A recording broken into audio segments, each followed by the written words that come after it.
तो दोस्तों, क्योंकि रिश्तों के भी रूप बदलते हैं कि आज के एपिसोड की शुरुआत वहीं से होती है जहां अंगद के मुंह से वृंदा वीरानी का नाम सुनकर भारती का संसार उजड़ जाता है। उसका शक अब एक भयानक सच बन चुका होता है। वो कहती है कि उसे पहले दिन से ही उन दोनों के बीच कुछ होने का अंदेशा था।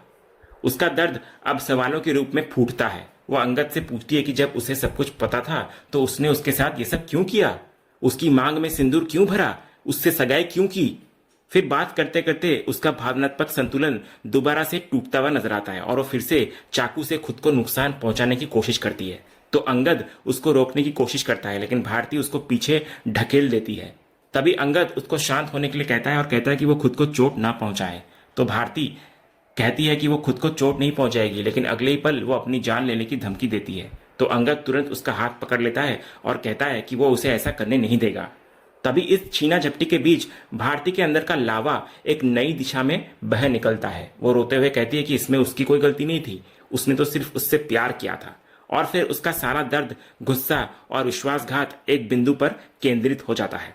वो चाकू का रुख अपनी तरफ से हटाकर सीधे अंगद की ओर कर देती है और कहती है कि मैं तुम्हें नहीं छोड़ूंगी, तुम्हारी वजह से मेरे बाबा चले गए। उधर दूसरी तरफ फैक्ट्री में विक्रांत अपनी हताशा रमेश और सुरेश के सामने निकाल रहा होता है।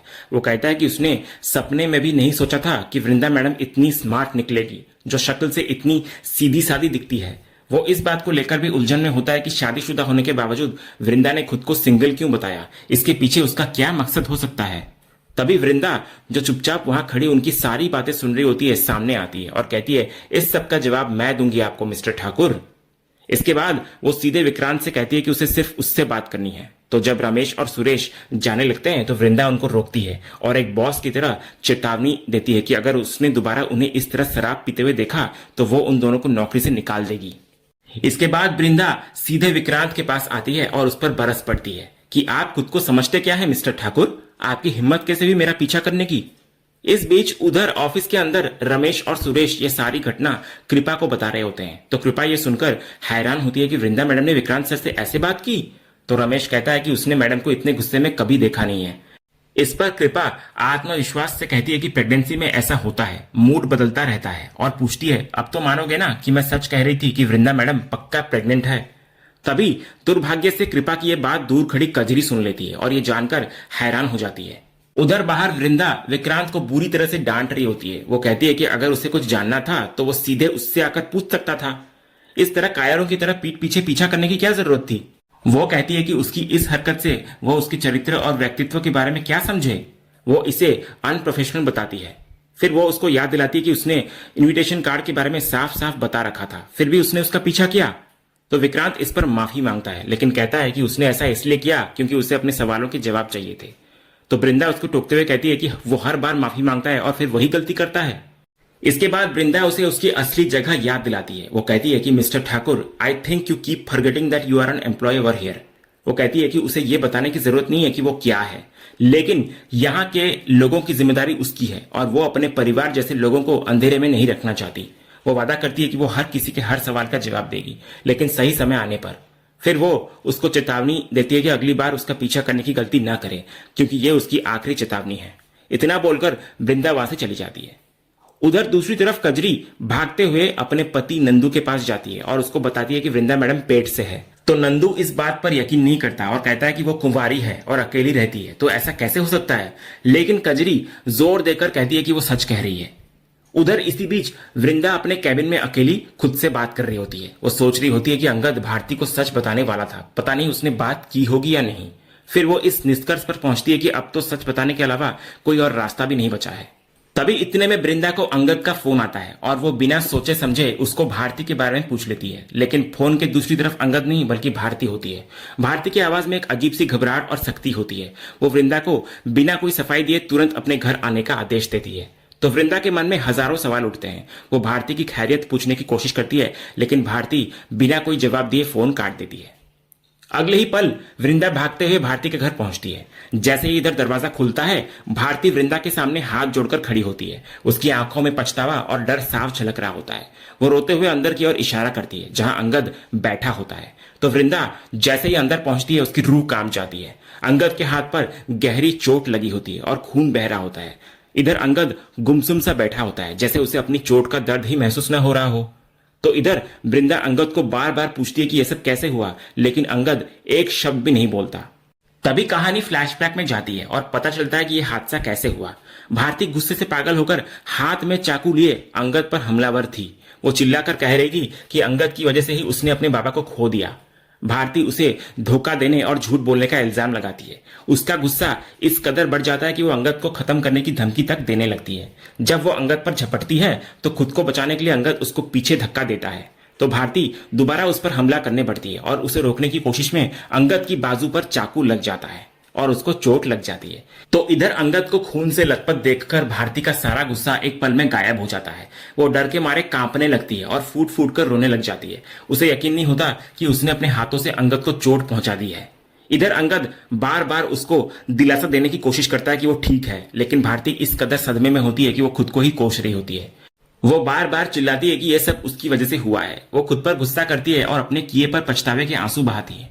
वो तुरंत अंगद के घाव पर पट्टी करने की तैयारी में जुट जाती है, जबकि उसके मन में बस एक ही ख्याल होता है कि वो अंगद की चोट के लिए जिम्मेदार है।